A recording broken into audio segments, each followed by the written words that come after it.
Okay, let's call the meeting of the Urbana City Council to order. Would the clerk please call the roll?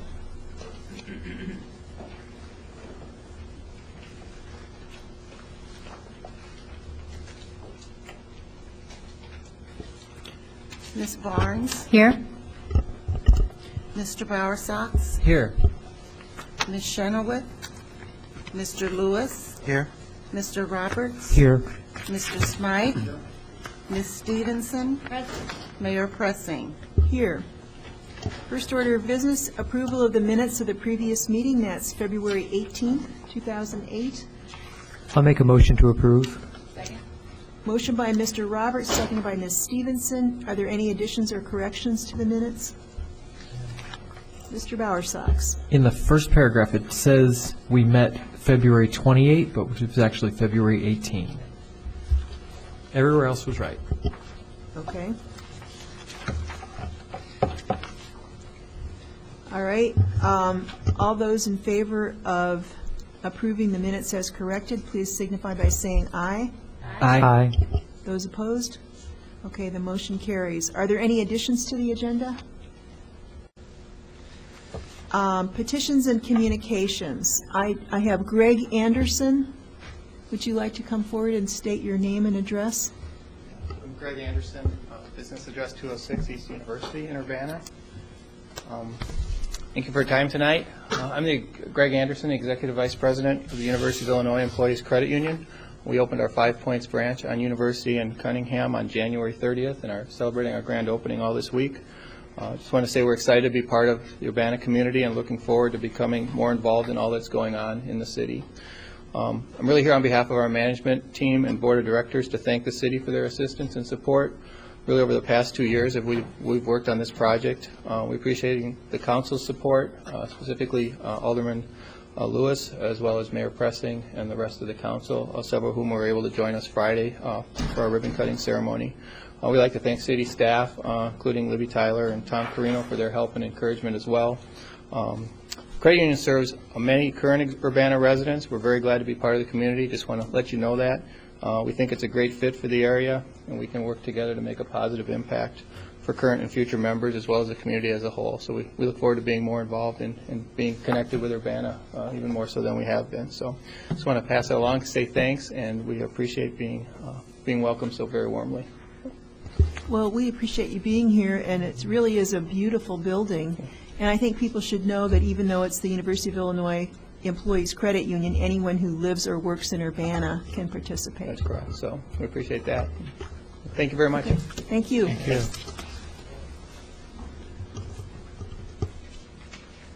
Okay, Cliff Singer. You know the drill, right? I know the drill. Been there, done that. Thanks for taking the time to talk to me. I had to mark this little card. I was here to talk about electricity, and I had to mark whether I'm for or against it. So I'm for it. And I'm for the consumers getting as good a deal as possible. I want to talk about two things. One is the city's electricity bill, which I know for street lighting alone has gone up $100,000. And I have a suggestion, which I've talked to one of the aldermen about, but would like to bring to all of you. And that is, I was on the Provost's Energy Conservation Committee. I was walking out of a meeting once, looking at how beautiful foliage and how it was shining on the lights on the quad, but the light was on. The sun was shining on the foliage, but the light was on. And this is a problem that Urbana has as well, in that the street lights are often on when they don't cast a shadow, which is obviously useless. This is about 10 or 15 minutes before in the morning and 10 or 15 minutes in the afternoon, late evening, and occasionally even when it gets cloudy. And the problem is that there's a photocell that controls the lights, and if you put a little flashlight bulb next to that photocell at the right distance, then you'll save yourself maybe 5% of your electricity, street lighting electricity bill, at least in the residential neighborhoods. Public Works people are laughing. Maybe I haven't got it quite right, but the point, but the point is that these lighting levels are all set to standards that were set up about 30 years ago when electricity was really cheap, and they don't meet our current needs. I suppose somebody could sue you conceivably because they couldn't see their shadow and still the light bulb and still claim that they couldn't see anything, but you can also always self-insure against that. More generally, there are several other things you can do. When I lived in Germany, they actually turned the residential lights off between 3 and 4 in the morning, which helps people sleep better, and there's absolutely nobody on our neighborhood streets at that time of day. And then if you want to, you can actually see the sky. So that's a thing you might think about. Also, you've already talked, I think, about capping the street lights in our neighborhood. I know it's going to take a long time because you don't want to replace the bulbs and the globes until they've burned out. But if you would cap them, then you could put in a lower wattage bulb. When I was on the city council and the Nevada Street relighting was done, I surveyed everyone on the street and asked them what they thought about the lighting levels, and they were happy with the old lighting levels, which were lower than they are now. So that doesn't need to be as bright all the time as it is. But more generally, I would suggest that well, and then there's the LED question, which you've already talked about, I think. I would suggest that you set a goal, a realistic goal of maybe 10 to 20% reduction in street lighting costs. Talk about what a realistic goal is, and then invest the capital so that you have no net loss in operating expenses. And then over the long run, have a system that will use about 10 to 20% less electricity for street lighting. Now that brings me to my other topic, and I'll be quick. Electricity costs are going up. I'm afraid that part of what the power companies are saying are true, that there is a tremendous amount of deferred maintenance, both in the transmission system, and also there's going to be an enormous need for capital improvement in the underlying system. We were told recently that Credit Suisse has said there's an 80% chance we'll have a cap-and-trade system for carbon emissions by 2012. And that's good news for the climate, but it's bad news for the city, financially speaking, because it means that the money to replace those carbon emitting plants, which are cheap, is going to have to come from somewhere. It's going to come from the rates. The problem with the rate increase request is that the companies have not been held to a schedule for actually making those capital improvements. And so you can't guarantee that the extra money that they're asking for, the rates, is actually going to go to that. You own the right of way, and collectively with all the cities in the state, you have a tremendous amount of leverage. I suggest, I know it's not easy, but that you get together with the other municipalities and use it. We are going to have to pay more for electricity, but at least we ought to get our money's worth. And that's all I have to say, unless there are any questions. Okay, thank you. Okay, thank you very much. Anyone else like to address the city council? Okay, I have a few items here. First of all, the city of Monticello did write to me, and I think they wrote to Champaign too, saying that they would like to also contest this Ameren rate increase. And they're very concerned about the water company. Even though they're not customers, they're concerned about the use of the aquifer, lack of long-range planning. I got a letter congratulating or thanking our police force. It was addressed to Chief Bewley, and this was from a citizen, Ginny Dewar. Apparently somebody was pounding on their door in the middle of the night, and they called 911, and they were very impressed with the way the officers handled this. That was on February 25th, and they caught the burglar. And she said the officers were responsive, professional, and thorough. And she also complimented the dispatcher. And they've had a lot of opportunities to call regarding nuisance situations, and she says, your response has always been exemplary with very tactful handling of the situation. And this situation was dangerous, and she really appreciated what the city did, what our police officers did. And then we have an award, thanks to Heather Stevenson, who outshopped Mayor Schweihart in a competition, and that was for Food Checkout Day to celebrate the affordability of food in America. And I got a letter thanking Heather on behalf of the Center for Women in Transition, and Heather is a very good shopper, she says, because she's a mom. So she got the most expensive things, which was baby food, I think. And so we got the trophy. So Heather, thank you.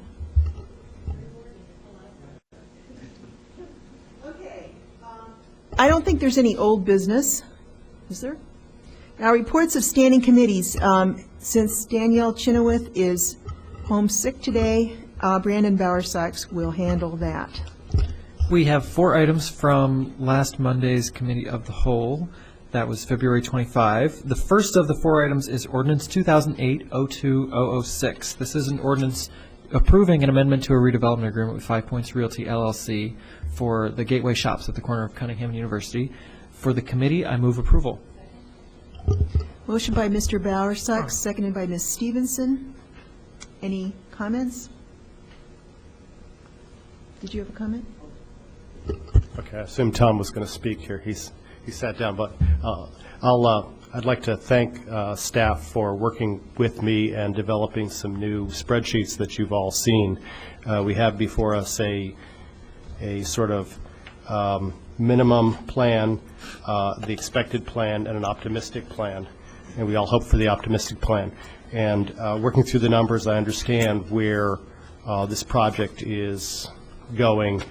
We have a good deal of control over the site, both between the city ordinances and what the developer himself is doing, which is very positive for that corner. This is a new kind of, this is a bit of a new way of doing a development, and in that it has a moving target for repayment of what I view as sort of the infill costs of building, which are usually higher than building at the edge of town. And so we have traditionally supported infill, those extraordinary infill costs, except that usually there's a cap, and, the developer tries to get back their costs. In this case, though, we have a carrot and a stick, and this is sort of innovative, and it's what's new here, in that we have, the developer could, if he doesn't do a good job, is going to get less than what he's had to invest in extraordinary costs. If he does what's expected, he'll recoup his costs. But if he does a bang-up job, which we could all hope for, he will get a reward. And if this approach works, it may be one that we want to emulate in other places. So it's different, but I think I can support it, and I wish the developer lots of luck to do a bang-up job here. If the optimistic outcome comes through, everybody gains. So thank you. Anyone else? Okay, we have a motion by Mr. Bowersox, seconded by Ms. Stevenson. Would the clerk please call the roll? Ms. Barnes? Yes. Mr. Bowersox? Yes. Mr. Lewis? Yes. Mr. Roberts? Yes. Mr. Smythe? Yes. Ms. Stevenson? Yes. Motion carries. Next is ordinance, Mr. Bowersox, would you say what's next, please? Yes, I'm glad to. Okay, we have an ordinance, it's 2008-02-007. This is revising the annual budget ordinance for the same project. For the committee, I move approval. Second. Motion by Mr. Bowersox, seconded by Mr. Smythe. Is there any discussion? If not, would the clerk please call the roll? Ms. Barnes? Yes. Mr. Bowersox? Yes. Mr. Lewis? Yes. Mr. Roberts? Yes. Mr. Smythe? Yes. Ms. Stevenson? Yes. Mayor Pressing? Yes. Mr. Bowersox. The motion carries. Okay, next we have a motion authorizing the mayor to execute a real estate option and contract for property located at 302 West Springfield Avenue. This is Allman's Auto Repair. For the committee, I move approval. I second that. Okay, who's seconding it, right? Okay. Okay, motion by Mr. Bowersox, seconded by Mr. Roberts. Is there any discussion? If not, all those in favor, please signify by saying aye. Aye. Those opposed? Motion carries. Mr. Bowersox. Last, we had ordinance 2007-10-115, an ordinance amending Chapter 26 of the Code of Ordinances regarding vehicles for hire. For the committee, I move approval. Second. Motion by Mr. Bowersox, seconded by Ms. Barnes. Any discussion? If not, would the clerk please call the roll? Ms. Barnes? Yes. Mr. Bowersox? Yes. Mr. Lewis? Yes. Mr. Roberts? Yes. Mr. Smythe? Ms. Stevenson? Yes. Okay, that motion I carries. have a point of order here, real quick. Okay. I asked Ron to check this, but on the third item here, the motion authorizing the mayor to execute a real estate option, does that require, Phyllis, maybe, a roll call vote? Not for a motion like this, even though real estate is involved? Been an ordinance?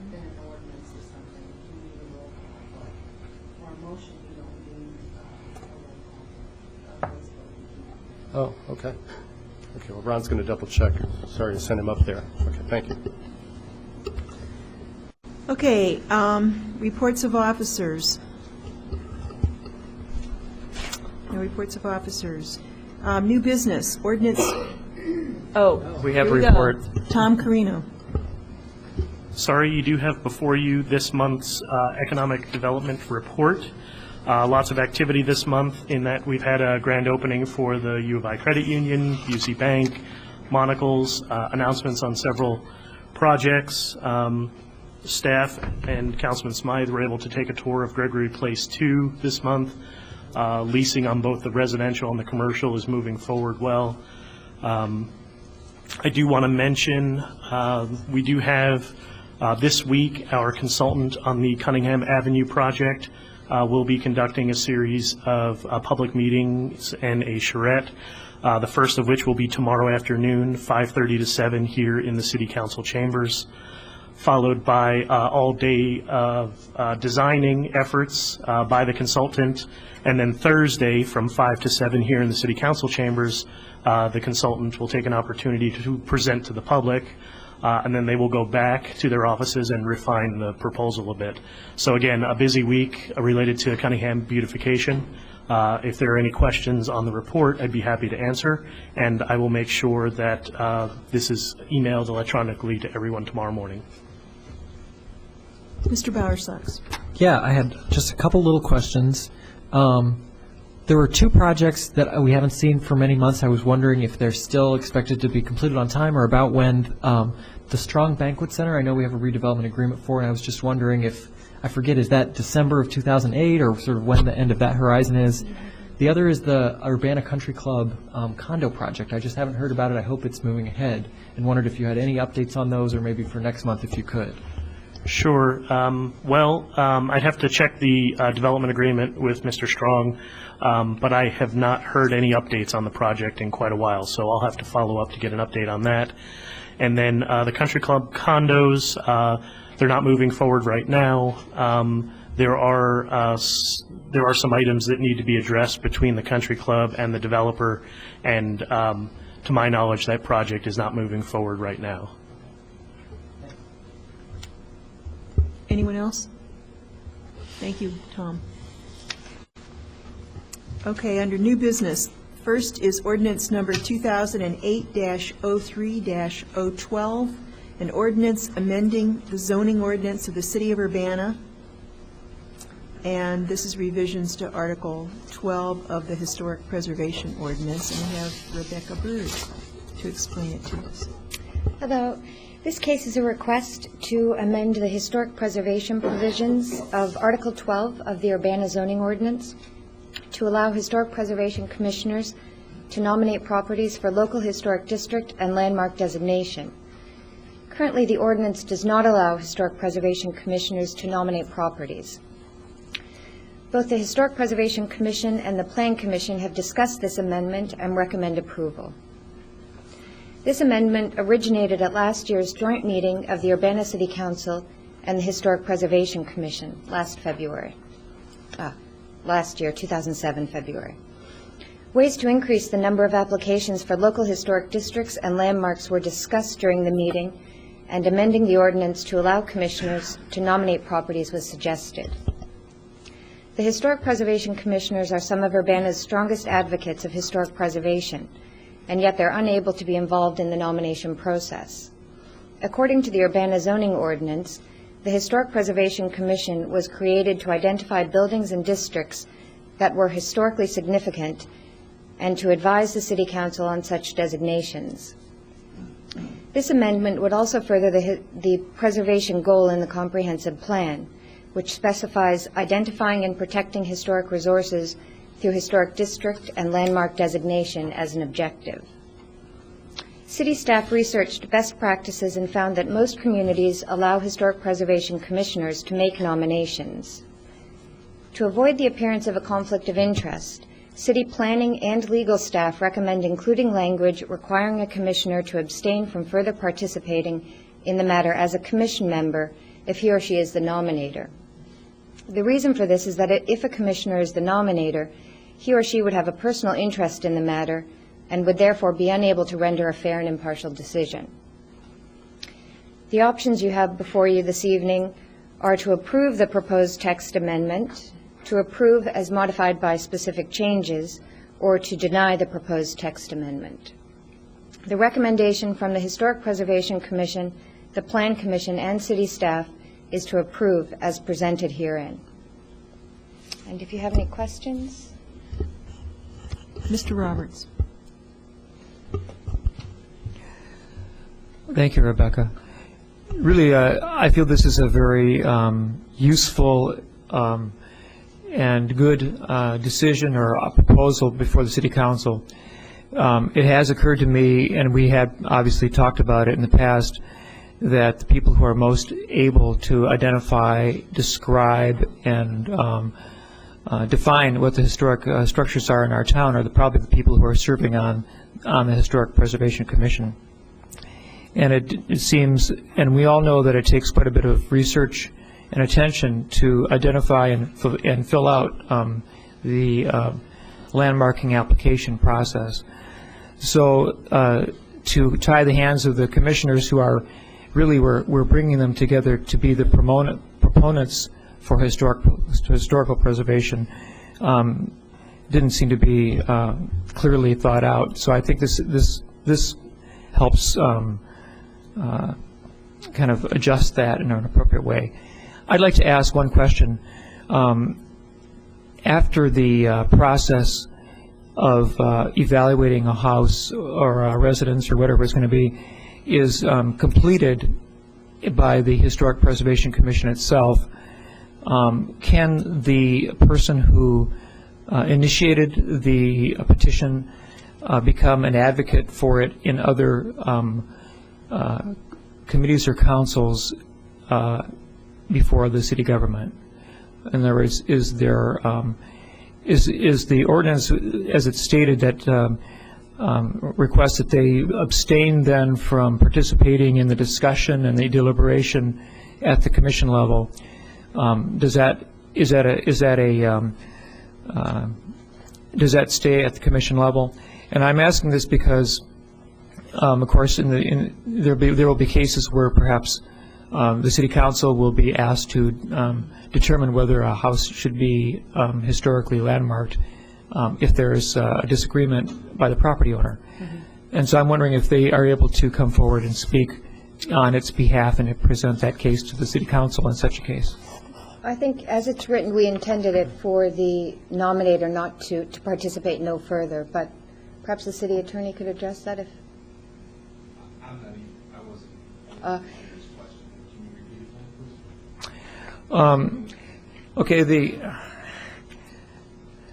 The reason, what we're discussing here is that if a member of the Historic Preservation Commission makes a recommendation for landmarking, once they present the case, state the purpose for their proposal, they step aside and they don't actually participate in the deliberation itself or the vote because they're the proponent. So it allows the other members of the commission to deliberate and make the decision, but they are merely the petitioner, like any citizen would be. Now, my question is, so the ordinance says that's the appropriate thing, that they would step aside during that debate. So my question is, this ordinance specifically applies to the Historic Preservation Commission document. Therefore, in a case where there's a petition that has been brought forward that might come before the City Council because there might be a disagreement by the property owner, and there might need to be a decision made by the City Council on whether that petition becomes a historic landmark. I'm wondering if the presenter can come forward and speak in favor of the petition again before the city council. In other words, is that a request to disengage oneself no longer, had they been freed of it and they're able to come before and speak again in favor of their original application? Wow, okay. I think I understand. I don't see any reason why they could not. I think once they come before the council, they are now in front of a different body, a different decision-making body. If they're the person who brought forth the petition in the first place, I think it would be nonsensical for them to not be able to come before this body and make their case or state their case in support of that petition. Whereas in front of the HPC, obviously there's a conflict of interest for them being a commissioner and participating in any discussion or deliberation regarding that petition. Okay, thank you very much. Ms. Barnes? I'd like to move approval of ordinance number 2008-03012. Motion by Ms. Barnes, second by Mr. Lewis. Any further discussion? If not, would the clerk please call the roll? Ms. Barnes? Yes?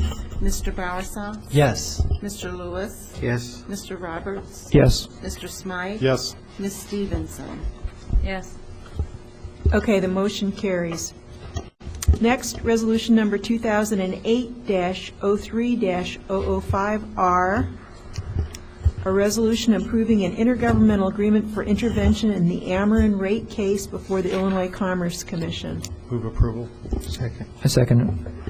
Okay, motion by Mr. Smythe and seconded by Mr. Roberts. Ron O'Neill, would you like to comment on this? Maybe just to state that there's several areas that are going to be focused on in the intervention case, but not all of them by the communities that are participating in this intergovernmental agreement.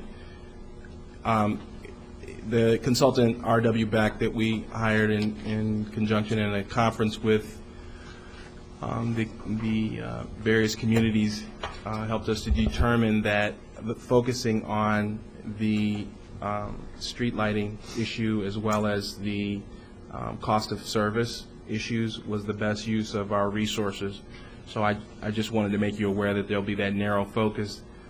We felt that there were other entities like CUB that would be attacking this case from other angles before the ICC.